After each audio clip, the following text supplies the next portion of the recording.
Il y a énormément de choses à dire sur Netflix et sa stratégie data. C'est absolument passionnant tout ce qu'ils font sur le sujet. Et nous, ça nous a beaucoup inspiré dans notre développement de produits.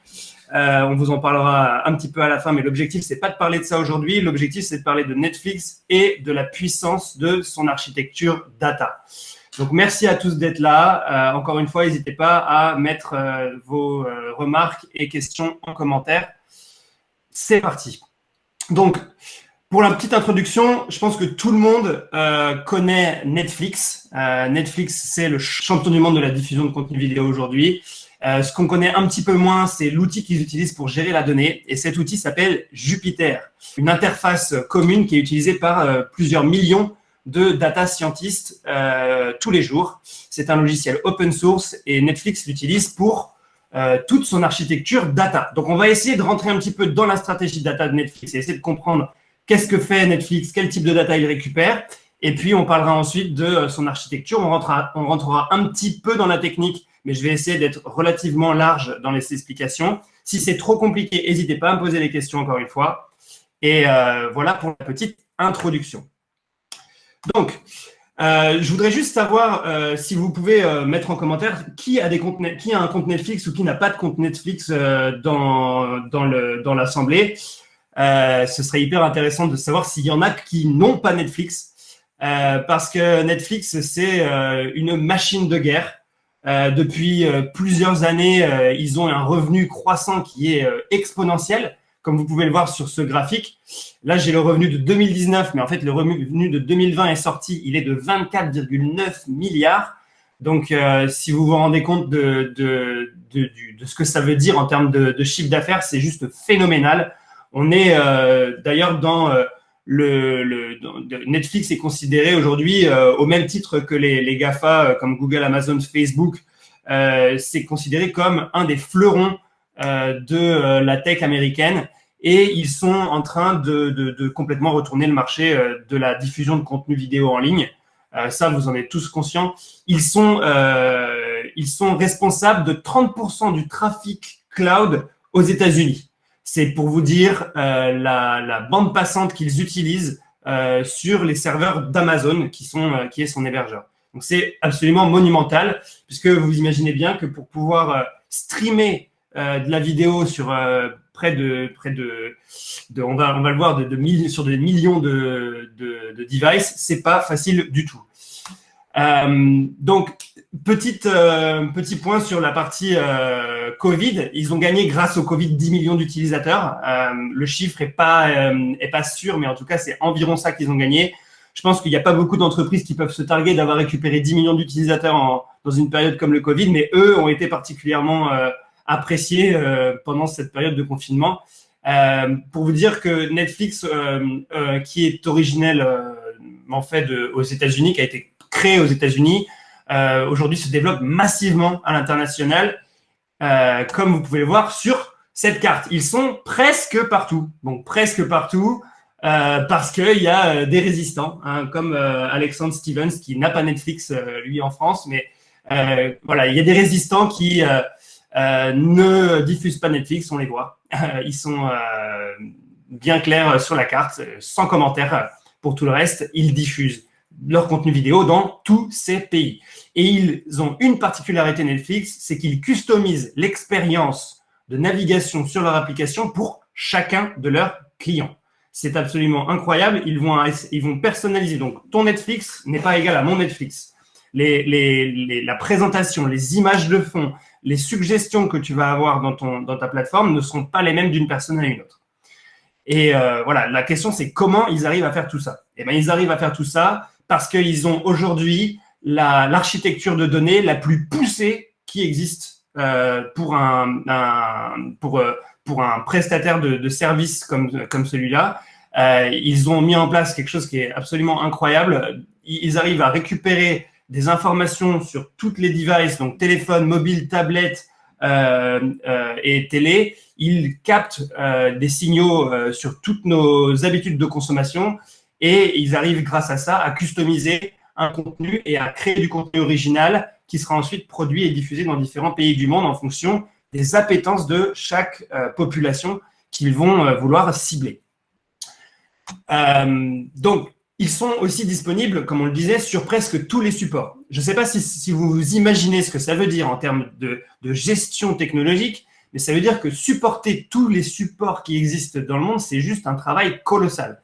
Ils vont être sur votre tablette, ils vont être aussi sur votre téléphone, ils vont être aussi sur votre écran de télé, ils vont être diffusables dans des outils comme les PlayStation et les Xbox. Ils sont littéralement partout. Et c'est un travail de dingue. Pour tous ceux qui ont travaillé dans le secteur de la technologie ou qui travaillent de près ou de loin sur le secteur de la tech, chaque device, chaque appareil a ses propres particularités et ça en fait un challenge monstrueux quand il s'agit d'être sûr que l'expérience utilisateur, elle soit toujours aussi bonne et aussi qualitative dans tous les appareils de son public.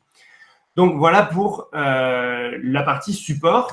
Et c'est aujourd'hui une question qui va nous poser, c'est comment fait Netflix pour gérer toutes les données qu'elle récolte sur tous ces supports et partout dans le monde à cette échelle, en fait. C'est juste incroyable et on s'est vraiment posé la question sur comment ils font et on a creusé leur stratégie, on est allé regarder des vidéos. Il faut savoir qu'il y a des dizaines de vidéos et d'articles qui expliquent de manière hyper transparente la stratégie data de Netflix. Nous, on a fait un petit peu la collection de tout ça et on a essayé de vous la résumer. Et c'est pour ça qu'on va discuter aujourd'hui et qu'on va vous expliquer ce qu'on a appris et ce qu'on a compris, puisque ça résonne avec un mouvement global sur la notion d'accessibilité de la data et le fait de pouvoir donner une donnée accessible facilement au sein d'une entreprise. C'est ce qu'ils ont réussi à faire chez eux. Et c'est vraiment une référence. Donc, Netflix a énormément de data. Il en a énormément. C'est tous les jours près d'1 trillion d'événements chaque jour envoyés dans leur pipeline de données. Donc, on va essayer de définir exactement ce que ça veut dire ça. Déjà, 1 trillion, combien de zéros ça fait? Ça en fait un paquet, en fait, de zéros. Et ces trillions d'événements, ces événements, qu'est-ce que ça veut dire? C'est un événement, c'est un moment où vous allez faire une action sur Netflix. Donc, vous allez dire, est-ce que vous êtes toujours réveillé? Est-ce que vous regardez toujours cette série? Vous allez cliquer sur oui pour pouvoir continuer votre série parce que ça fait déjà 6 heures que vous êtes en train de binge-watcher une série. Vous allez cliquer sur ce bouton, ils vont enregistrer votre interaction. Vous êtes en train de changer, de naviguer sur le panneau latéral pour faire tourner les films et savoir lequel vous allez choisir. Ils vont aussi le faire. Vous appuyez sur pause, ils vont aussi récupérer cette donnée. Ils vont récupérer l'intégralité de vos interactions sur leur plateforme. Alors maintenant, une fois qu'on a dit ça, vous imaginez, donc ils sont dans quasiment tous les pays du monde, sur quasiment toutes les devices, donc ils vont récupérer énormément d'informations et ils vont l'envoyer dans ce qu'on appelle un pipeline de données. Donc un pipeline de données, il faut voir ça un petit peu comme un réceptacle. C'est un endroit où on va venir récupérer toutes ces données collectées pour pouvoir les agréger et les digérer. Et quand ils vont les digérer, ils vont en créer des analyses et ces analyses vont conduire à prendre des décisions sur l'intégralité de leur stratégie. Alors, on va continuer avec des chiffres pour vous montrer le gigantisme de leur activité. C'est 100 pétabytes de données enregistrées chaque jour dans leur entrepôt de données. Donc, quand ils ont collecté cette information, donc ils ont des entrepôts, donc ils vont aller, ils ont comme s'ils avaient un camion qui vient arriver à l'entrée de leur entrepôt, qui a récupéré les données de la France aujourd'hui, qui a du coup 1 trillion d'événements quand on additionne tous les pays. Là, on va parler de la quantité d'informations qu'ils vont ingérer et qu'ils vont envoyer dans leur base de données. Donc, une fois que cette information brute elle est récupérée, elle est traitée, et quand elle est traitée, elle fait plus de 100 pétabytes. Donc, pétabytes, c'est juste incroyable aussi comme chiffre, et vous allez même pas pouvoir, je vais même pas pouvoir vous décrire la quantité que ça représente, tellement c'est pas existant en fait dans notre connaissance à nous au niveau d'un humain, d'un consommateur classique. On ne peut pas comprendre la taille et l'importance de cette quantité de données ingérées. Ensuite, on va parler quand on a parlé de tout ça, on peut rentrer dans les jobs. Et les jobs, c'est du coup des activités qui sont lancées sur les données que Netflix récupère. Donc, un job, ça va être par exemple, je vais récupérer l'intégralité des données de Florent et je vais pouvoir la traiter et la restituer dans un rapport qui va me permettre d'analyser ce que Florent a pu consommer ces derniers temps. Donc ça, c'est un job qui va être lancé pour dire à un script, lance-toi pour faire cette analyse aujourd'hui. Ils en lancent 150 000 par jour. Donc, toutes les requêtes, toutes les demandes d'informations qu'il va y avoir en interne, quand j'aurai un analyste chez Netflix qui va vouloir accéder à une certaine donnée, quand j'ai un ingénieur qui va aussi vouloir y accéder, tout ça, c'est des jobs. Et ces jobs, donc, c'est le nombre d'activités faites sur la donnée que Netflix collecte chaque jour. C'est juste énorme.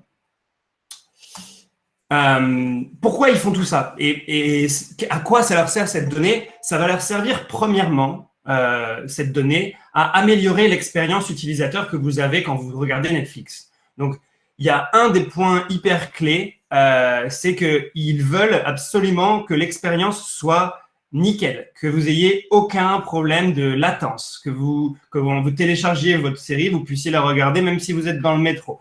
Donc, tout ça, ils sont drivés, ils sont motivés par ça. C'est leur objectif, que vous ayez la meilleure expérience possible de consommation de leur contenu. Voilà, donc ça, c'est un premier objectif, meilleure expérience possible. Le deuxième objectif, c'est de consommer le moins possible de ressources et d'énergie. Parce que bien sûr, tous leurs services consomment énormément d'énergie et ils ont une vraie mission de consommer moins de ressources. Donc, l'expérience client, l'expérience utilisateur et la consommation de ressources, c'est les deux objectifs principaux qui poussent aujourd'hui Netflix à récupérer autant de données sur tous vos appareils, partout dans le monde, peu importe l'activité, le moment de la journée, ce que vous faites, ils vont récupérer des informations et ça va leur permettre de prendre des décisions pour pouvoir rendre Netflix meilleur. Pour la petite histoire, il y a 23 ans exactement, 24 ans cette année, Netflix, c'était une société qui vendait des DVD aux États-Unis. Il y a son PDG qui a eu un petit peu de flair et qui s'est dit qu'à un moment donné, il allait devoir digitaliser tout ça pour pouvoir suivre ce qui se passait avec toute la bulle Internet, etc. Donc, il a pris le parti de diffuser les contenus qui étaient disponibles en DVD sur Internet et ça a donné ça pour la première plateforme. Donc, plateforme un peu style années 90, on s'en rappelle. Il y a encore des sites qui sont comme ça aujourd'hui, d'ailleurs.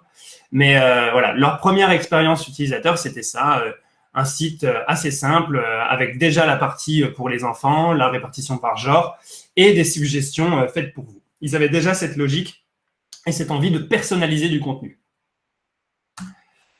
Et puis petit à petit, ils ont itéré et ils ont développé de plus en plus leur plateforme. Donc, je ne vais pas vous faire la genèse de toutes les plateformes et de toutes les itérations parce qu'en fait, ce qu'il faut que vous reteniez, c'est que aujourd'hui, contrairement à beaucoup de logiciels qui vont passer des nouvelles versions et tous les mois, toutes les semaines, ils vont essayer de faire des nouvelles versions. Là, c'est en continu. Chaque jour, Netflix modifie sa plateforme.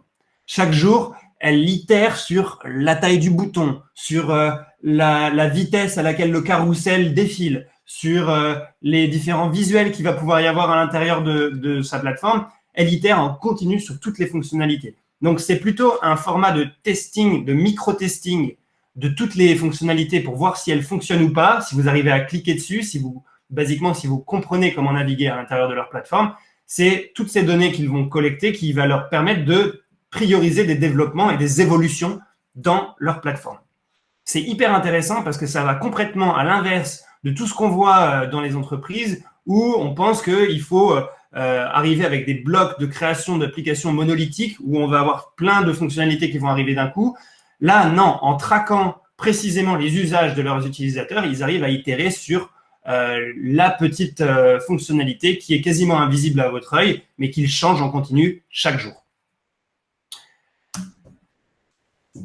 Netflix, c'est aussi plus de 9 milliards de dollars par an dépensés dans la production de contenu. Donc, avec toutes ces données qu'ils récupèrent sur nous, avec toutes ces habitudes de consommation, ils ont eu la petite idée de se dire, mais si nous, on produisait du contenu? Parce que finalement, l'information qu'on va récupérer de nos utilisateurs peut nous permettre de designer, d'adapter du contenu en fonction des besoins et des envies et des habitudes de consommation de nos différentes audiences qui sont réparties partout dans le monde. En France, on ne va pas avoir les mêmes habitudes de consommation que dans notre pays. Et c'est hyper compréhensible, ça dépend de la culture. Et donc, du coup, ils ont décidé d'investir. Donc, sur les 20 et quelques milliards qu'ils génèrent chaque année, 24 cette année 2020, ils en mettent 9 sur de la production de contenu. C'est vous dire l'objectif de Netflix en termes de prise de part de marché sur tous les producteurs de contenu, style Hollywood, etc. Et d'ailleurs, on l'a bien vu. Netflix, vous l'avez sûrement vu arriver dans vos écrans sur Internet, etc. Mais il y a aussi beaucoup de polémiques autour de est-ce qu'on doit mettre des films Netflix au Festival de Cannes, toute la partie diffusion de ce contenu qui est créé par Netflix. C'est un vrai débat aujourd'hui de savoir si ça devrait passer dans des cinémas, par exemple. C'est devenu une vraie industrie et c'est devenu une vraie société qui produit au même titre que des grands Warner Bros ou autres qui produisent du contenu.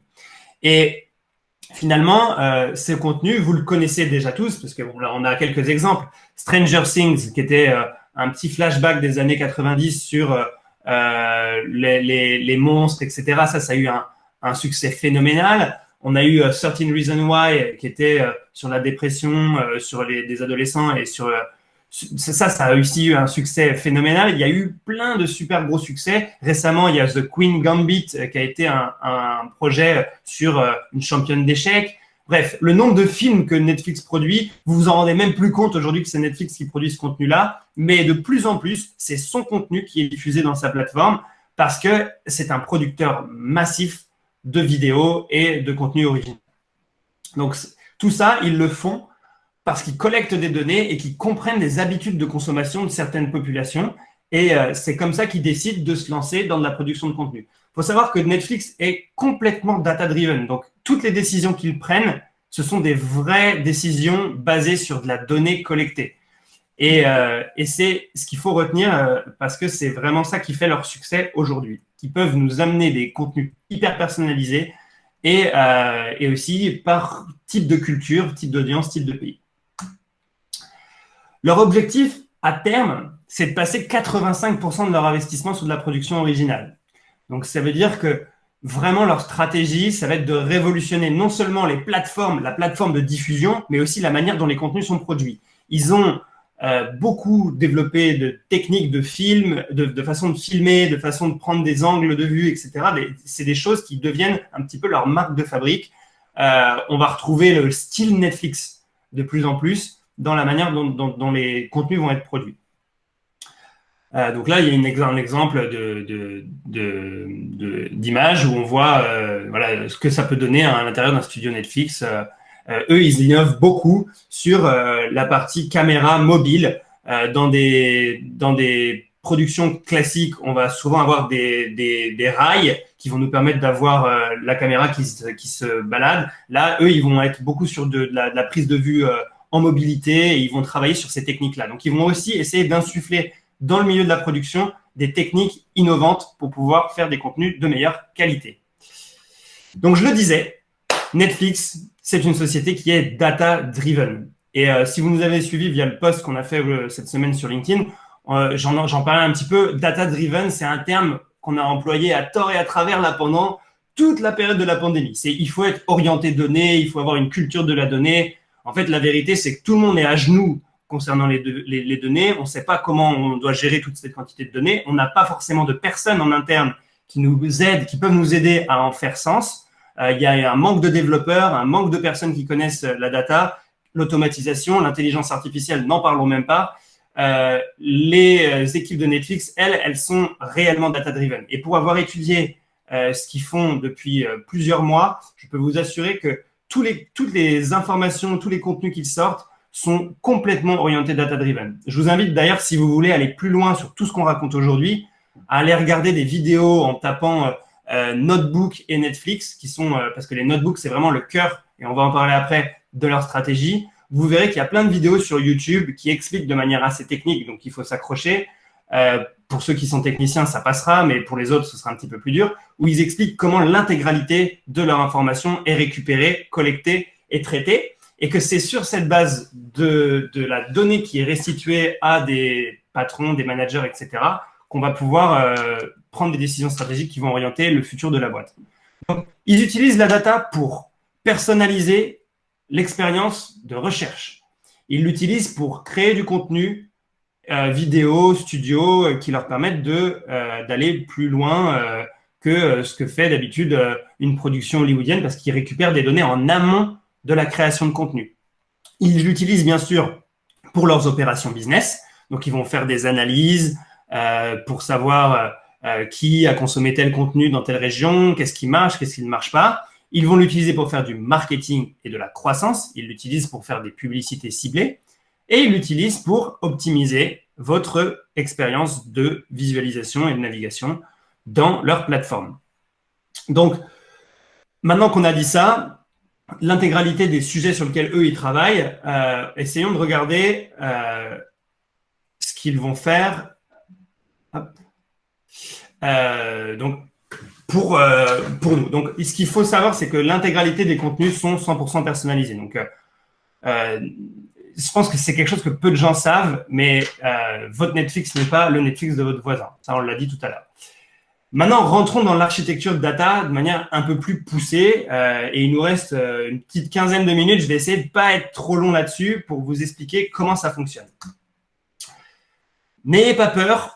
Voici un schéma global du fonctionnement de l'architecture data de Netflix. Donc, je vous la fais courte. Et si vous avez des questions, n'hésitez pas à les poser dans la section de commentaires.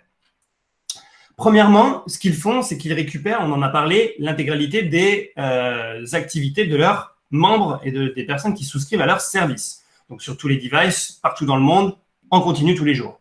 Tout ça, c'est des événements. Ça va être considéré comme des événements. Donc, des événements, c'est oui, j'ai cliqué sur ci, j'ai cliqué sur ça. Cet événement va être traité, récupéré et envoyé dans leur entrepôt de données. Leur entrepôt de données est situé sur les serveurs d'Amazon et ils vont stocker en masse de la donnée brute. Donc, c'est comme si vous récupériez toutes les données par exemple, de vos comptes Facebook, Instagram et autres, que vous les mettiez ensemble dans un seul et même endroit pour ensuite en faire sens. Mais vous ne les rangez pas. Vous les rangez de manière très aléatoire. Une fois que c'est là, ça va passer par différentes couches. Et donc, ça va passer de la donnée brute à la donnée organisée pour ensuite être envoyé dans des data pipelines. Donc, les data pipelines, c'est ce qui va permettre de traiter, raffiner la donnée qui est à l'intérieur de vos entrepôts. Imaginez les data pipelines comme des petits robots qui viendraient essayer de ranger la donnée qui aurait été stockée dans les entrepôts. Et ça, ils utilisent donc une technologie Big Data qui s'appelle Spark et aussi donc un logiciel, et le logiciel qui nous intéresse aujourd'hui, qui est Jupyter. Donc Jupyter, on en reparlera tout à l'heure, et je vous en ai parlé au début, c'est vraiment le cœur du réacteur. On le retrouve ici dans les data pipelines, mais aussi dans les interactive queries, dans le fait de pouvoir requêter de l'information, et aussi dans la data visualisation. Bon, si on continue et qu'on regarde un tout petit peu plus haut, on va avoir le storage.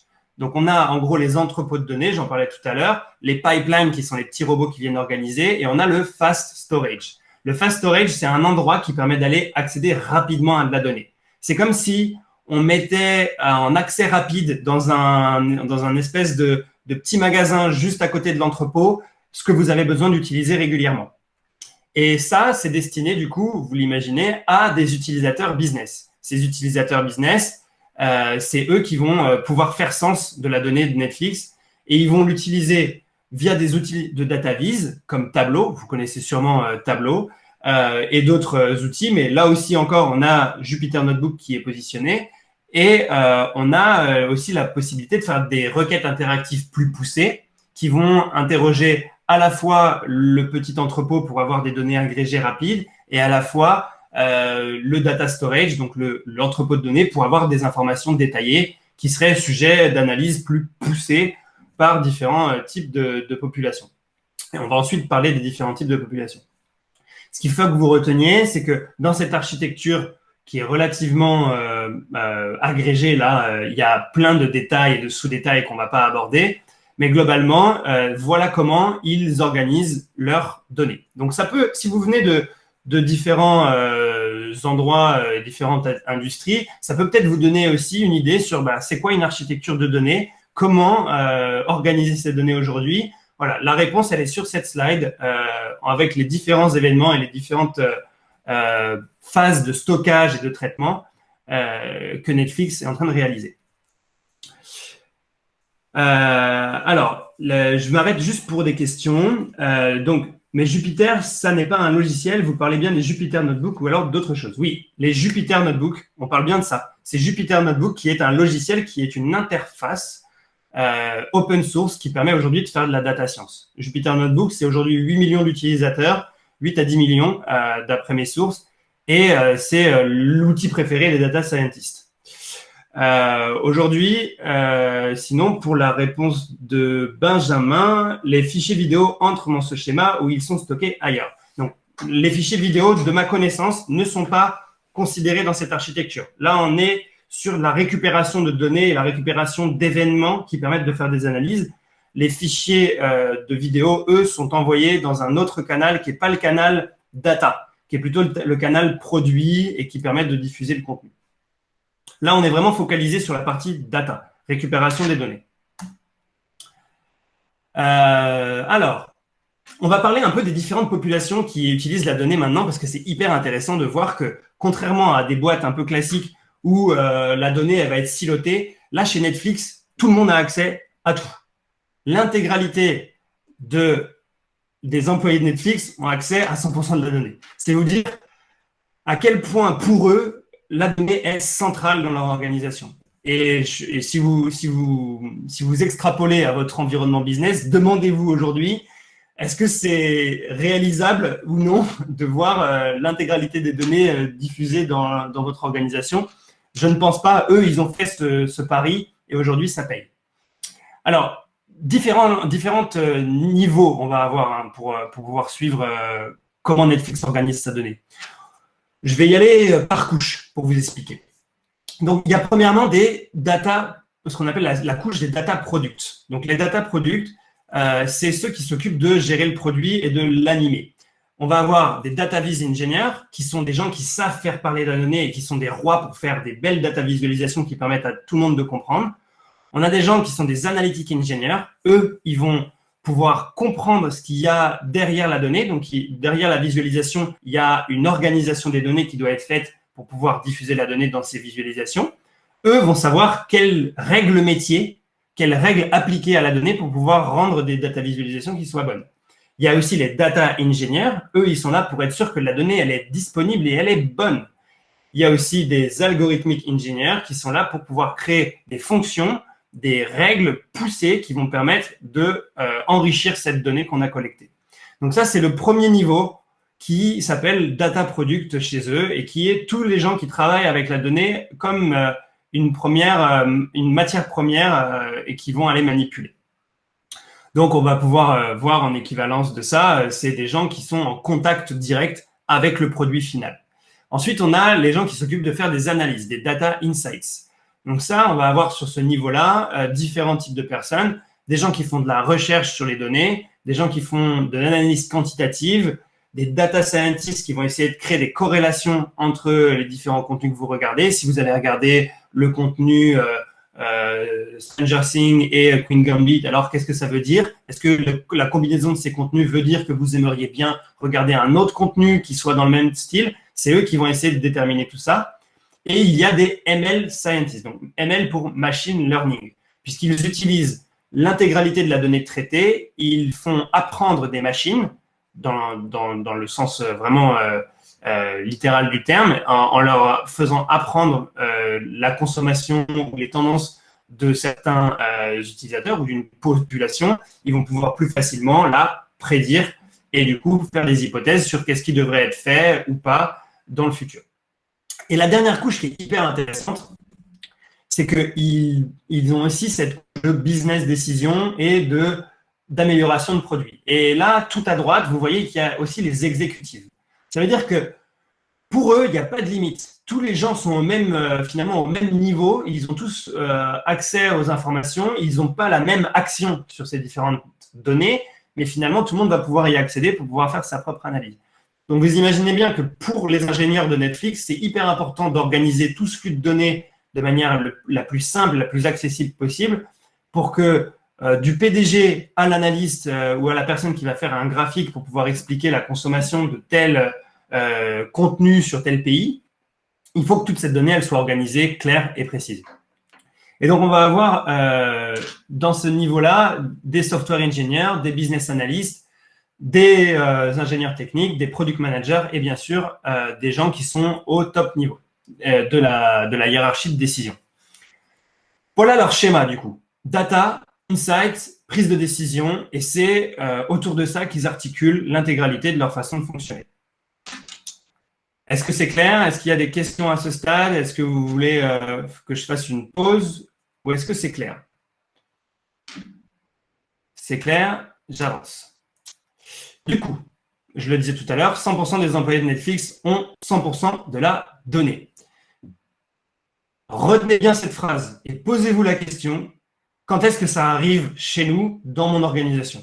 Puisque s'ils arrivent à faire comme ça et qu'aujourd'hui, la donnée, elle est disponible, elle est facile d'accès pour l'intégralité de leur organisation et qu'ils performent comme des dingues, comme ils font en ce moment, c'est qu'ils ont trouvé une recette, un secret, une manière de faire qui est mieux que les autres.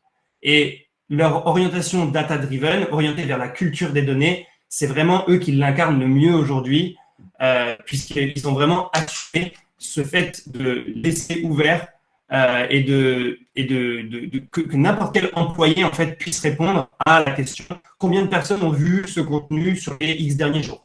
Leur objectif, c'est qu'ils arrivent à ce niveau-là de précision sur les données où n'importe qui peut poser cette question. Combien de personnes a vu le contenu Stranger Things sur les 8 derniers jours?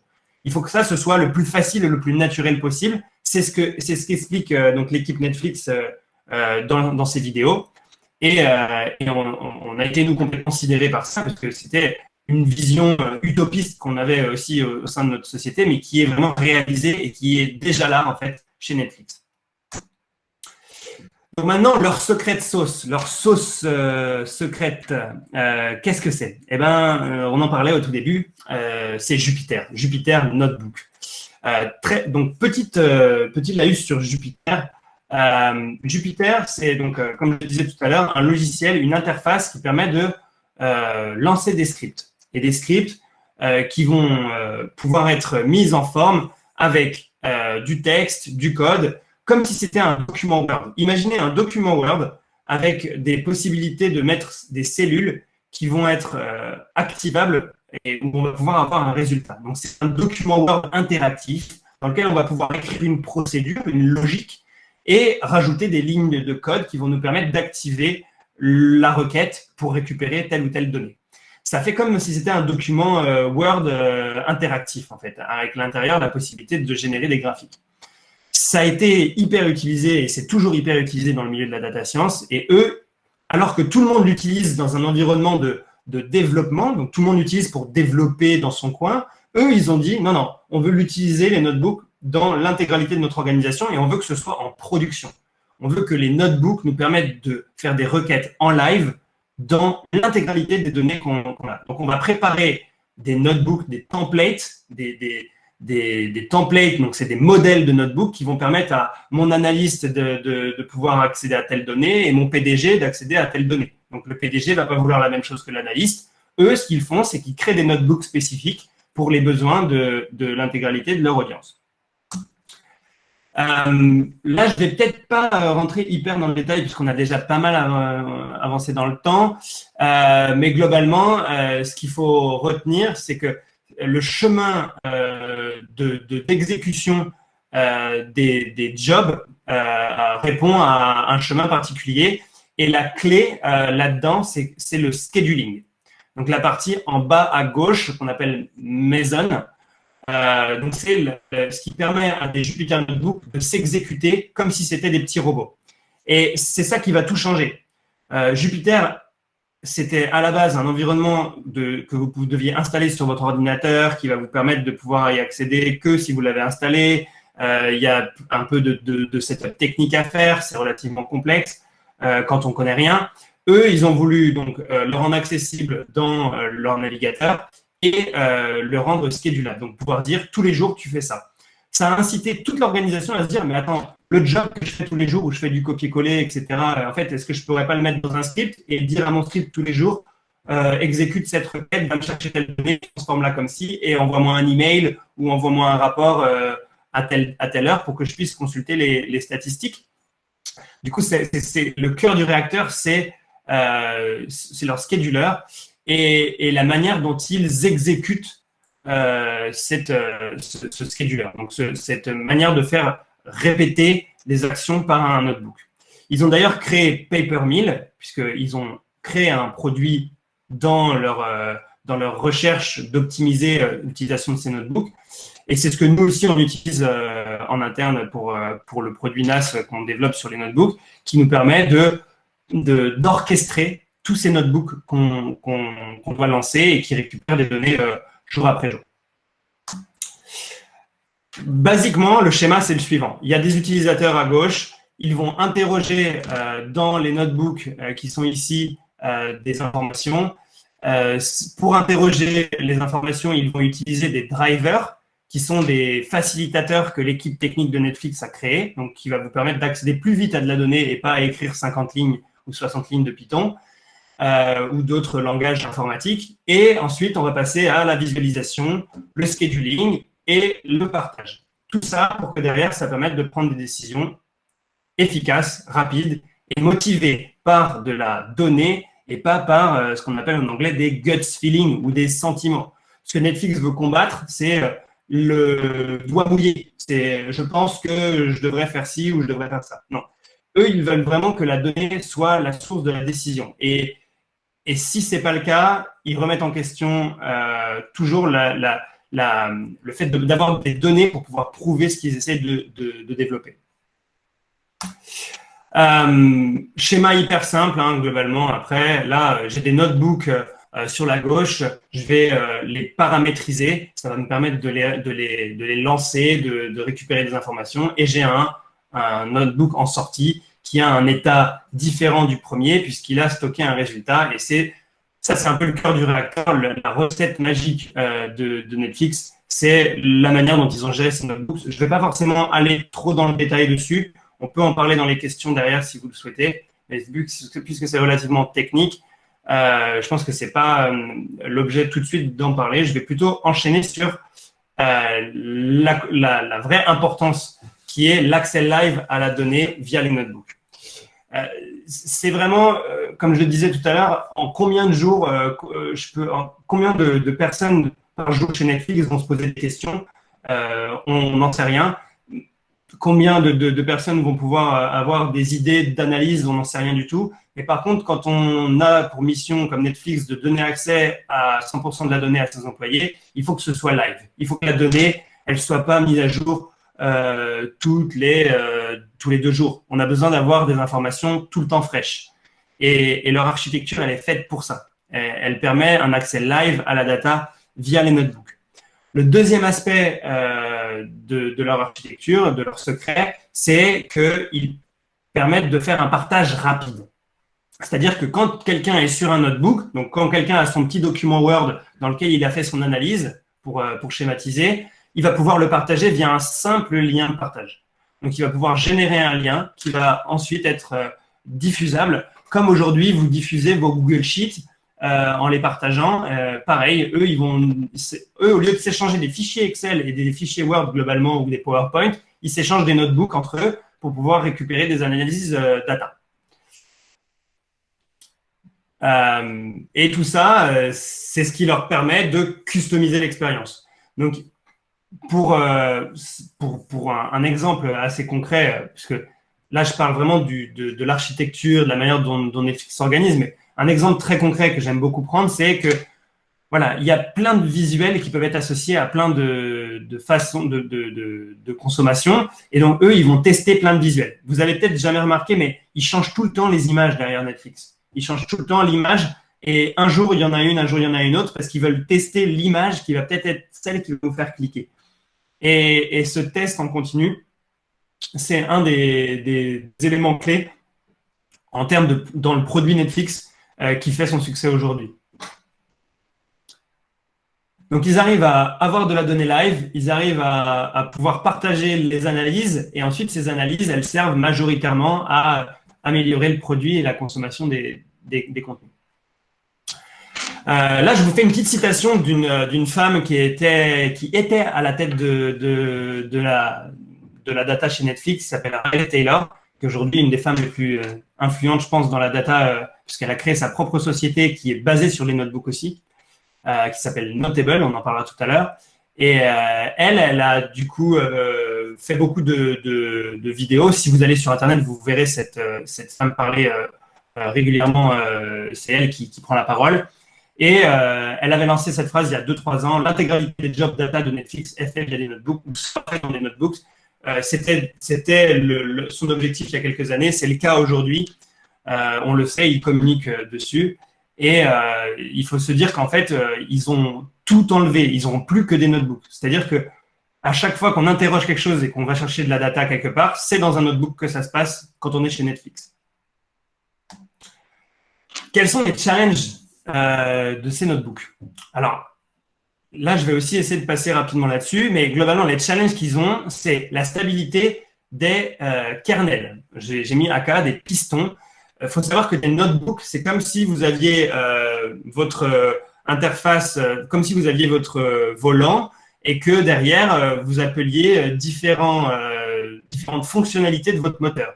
Le fait d'aller vite, pas vite, le fait de pouvoir faire des requêtes hyper longues ou des requêtes super courtes, ça va être fait dans ce qu'on appelle des kernels. Les kernels, c'est les pistons du moteur et c'est ça qui va permettre à votre Jupyter Notebook, à votre notebook, d'aller interroger de la data de manière assez dynamique. Ce qu'il souhaite ensuite faire, c'est pouvoir avoir de la visualisation de données hyper interactive, donc que ce soit facile de visualiser des données. Il souhaite améliorer l'intégration, dans le fait de pouvoir aller se connecter à différents d'autres systèmes, par exemple le système comptable ou autres. Ils vont pouvoir aller facilement interroger des systèmes qui ne sont pas liés directement à leurs produits. Ils veulent améliorer ce qu'on appelle le scheduling, donc être sûr que tout le temps, à la bonne heure, à la bonne date, le job se déclenche. Ils veulent suivre parfaitement les messages d'erreur, parce que les erreurs, il y en a, et il y en aura toujours. Ils expliquent de manière assez intéressante que on se trompe quand on cherche à éviter les erreurs. Il faut plutôt se dire qu'est-ce que je fais quand les erreurs arrivent. Et c'est une vraie philosophie que j'invite tout le monde à partager, puisque c'est souvent ça qui fait aujourd'hui qu'il y a des problèmes entre les équipes techniques et les équipes fonctionnelles. C'est qu'on pense, quand on est un fonctionnel, qu'il n'y aura jamais d'erreur, alors que quand on est un technique, on sait très bien qu'il y aura des erreurs, mais on n'ose pas forcément dire que ou c'est pas forcément assumé qu'il va falloir mettre une procédure en place. Donc, eux, ils l'ont assumé, ils savent qu'il y aura des erreurs, mais ils ont toujours des procédures pour pouvoir gérer ces erreurs au fil de l'eau et quand est-ce qu'elles arrivent. Donc, ça, c'est un vrai challenge, parce que parfois, la donnée, elle est bonne, parfois, elle est incomplète, parfois, la collection s'est coupée quand ils ont récupéré de la donnée, du coup, ils n'ont pas l'intégralité des données. Il faut savoir gérer quand tout ça, ça se passe. Et ensuite, ils veulent surcoucher les notebooks pour plus de contexte business. Donc, quand je parle de surcoucher, c'est créer des templates, créer des modèles. Quand je suis un comptable, j'ai tout de suite 2, 3, 4 modèles qui vont me permettre tout de suite d'avoir accès à des analyses qui sont préfaites. Ils veulent bien sûr aussi du coup stabiliser l'expérience pour tout le monde et être sûr que toutes les versions des notebooks, parce qu'on en a souvent parlé aussi dans les entreprises avec les versions de fichiers Excel V1, .2, .3, .4, ça, ils essaient de faire en sorte que ce soit complètement abstrait et que ce soit les machines qu'ils utilisent qui versionnent automatiquement toutes les étapes tous les changements qu'il y a pu y avoir dans un document. Et leur système de recommandation est exécuté via le notebook aussi. Effectivement, pour Abdon, c'est à ma connaissance, c'est effectivement tout le système qui est basé là-dessus. J'en ai parlé tout à l'heure, je ne vais pas forcément revenir dessus. La clé, c'est de comprendre que même si les notebooks sont un outil qui sont à la base dédié à des data scientists, ils l'utilisent pour leurs exécutifs et leurs product managers. C'est vous dire à quel point ils misent sur les notebooks pour être le layer ou le niveau intégral ou la couche qui va permettre à tout le monde de pouvoir accéder à leurs données.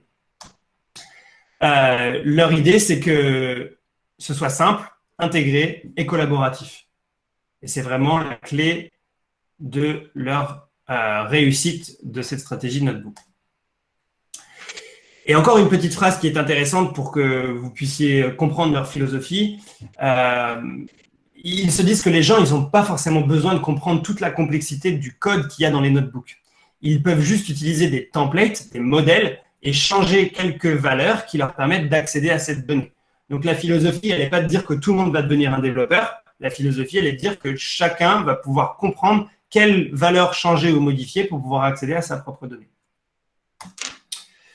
Un petit point sur l'open source, puisque Netflix est un gros contributeur open source. Je ne sais pas si vous connaissez l'open source, c'est le fait de pouvoir mettre en libre accès le code source d'un logiciel. Jupyter est un logiciel open source. Jupyter Notebook, c'est le nom complet des notebooks, est un logiciel open source qui est toujours maintenu par une association qui s'appelle NumFocus, une société d'ailleurs qui le gère, et qui est un conglomérat, une espèce de petite confrérie de personnes qui utilisent Jupyter et qui développent dessus. Netflix fait partie de ce groupe, Apple fait partie de ce groupe. Il y a énormément de grosses sociétés qui sont contributeurs de Jupyter parce qu'ils l'utilisent dans leur organisation. Donc Netflix, en utilisant Jupyter chez eux, sachant que c'est un logiciel open source, contribue à ce que Jupyter continue à vivre avec d'autres personnes qui l'utilisent par ailleurs dans d'autres sociétés. Et enfin, la petite idée qu'on se donne quand on regarde tout ça, mais c'est qu'est-ce qu'ils vont faire avec tous ces notebooks en fait? Tous ces notebooks qui circulent partout, est-ce que ce ne sera pas le bordel à un moment donné ou comment ils vont faire? Et ce qui est quand même un petit peu suggéré dans ce qu'ils font là avec les notebooks, c'est que grâce aux notebooks, ils peuvent créer comme si c'était un réseau de neurones. Donc, un réseau, imaginez votre cerveau, c'est la société Netflix, et tous les neurones, ça va être tous les petits notebooks, toutes ces analyses qui vont tourner en continu pour pouvoir faire comprendre à l'intégralité des gens dans l'entreprise comment analyser l'information et comment la traiter et comment prendre des décisions dessus. Donc, pour eux, les notebooks, c'est finalement la couche qui va permettre d'uniformiser l'intégralité de l'accès à la donnée. Je vous fais un petit parallèle pour ceux qui travaillent dans des sociétés où il y a potentiellement des vieux systèmes qui existent, qui s'appellent des ETL, ou qui vont aller transporter la grosse donnée comptable vers la grosse donnée intégrée de logiciel de trésorerie. Là, l'idée, c'est qu'il n'y ait pas de disparité entre les différents processus. Il faut que ce soit les notebooks qui orchestrent l'intégralité des choses, parce qu'en ayant un langage commun, un médium commun d'interrogation de la donnée, ils peuvent plus facilement tout interconnecter. Et donc, à terme, on peut s'imaginer que Netflix rêve de créer, via cette infrastructure de notebook, une espèce d'intelligence artificielle générale. Comparé à ce qu'on voit dans les intelligences artificielles aujourd'hui, qui sont plutôt spécifiques, où on va régler des tâches spécifiques.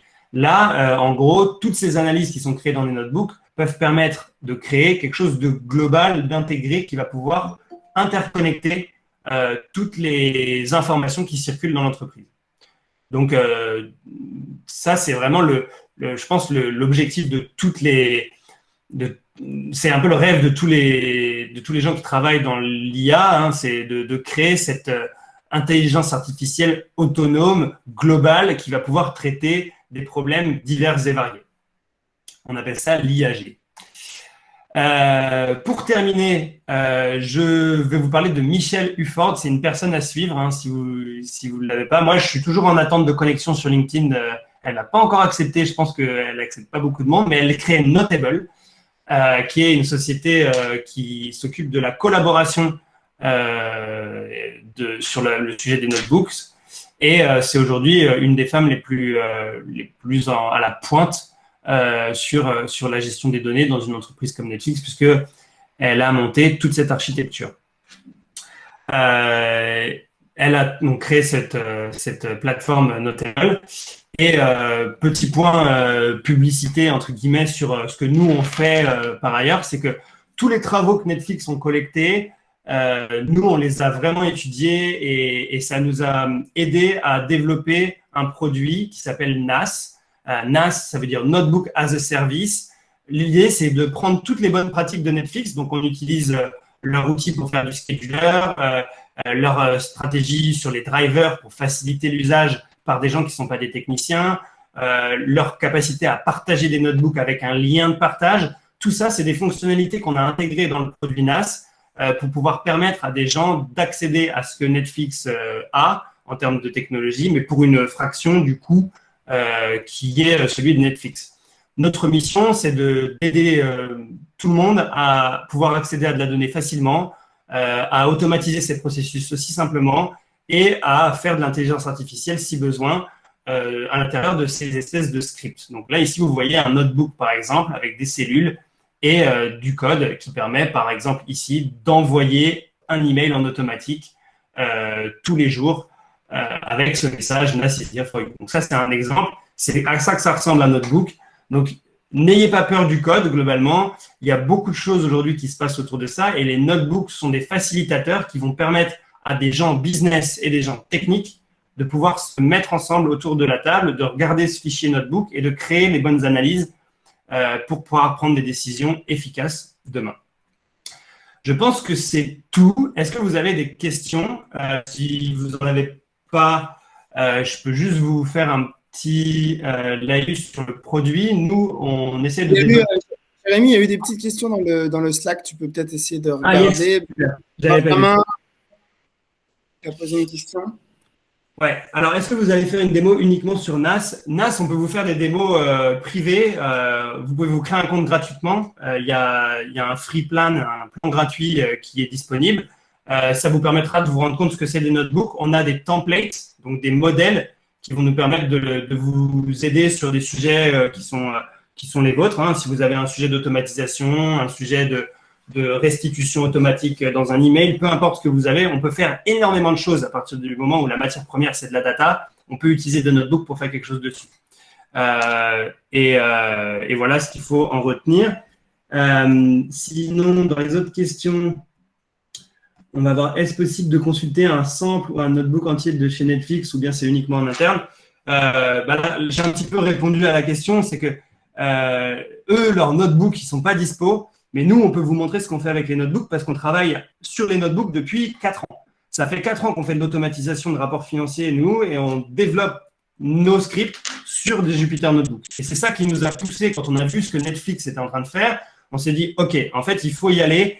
C'est un vrai produit, ce qu'on est en train de créer, et on a envie de le diffuser à un maximum de monde parce que si Netflix le fait, en fait, pourquoi pas vous? Et est-ce que ce ne serait pas ça le secret de l'organisation data-driven dans une société, quoi? Est-ce que ce ne serait pas l'ingrédient secret qui permettrait d'organiser toutes les données d'une société de manière complètement intégrée? Je vous invite, si vous voulez suivre NAS, à aller sur nas.ai. On sera ravis de discuter avec vous et de vous montrer un petit peu, de vous faire des démos privées si vous voulez pour comprendre un petit peu mieux ce que c'est les notebooks. On se fera vraiment une joie de vous expliquer ce qu'on fait et à quoi ça peut servir chez vous. Sachez que c'est hyper ouvert, on est aussi open source, on a un plan gratuit et c'était hyper intéressant pour moi de vous essayer de vous exprimer ce qu'on a compris de cette stratégie notebook en l'espace d'une heure parce que c'était vraiment un challenge. J'espère que ça n'a pas été trop long, trop lourd et que ça vous a donné envie d'en savoir plus. N'hésitez pas à venir nous voir, on sera ravis de discuter avec vous et je vous souhaite une très bonne après-midi pour pouvoir profiter de ce rayon de soleil. Si vous êtes comme moi avec un petit rayon de soleil qui commence, ça va faire plaisir pour la suite de la journée. Merci à tous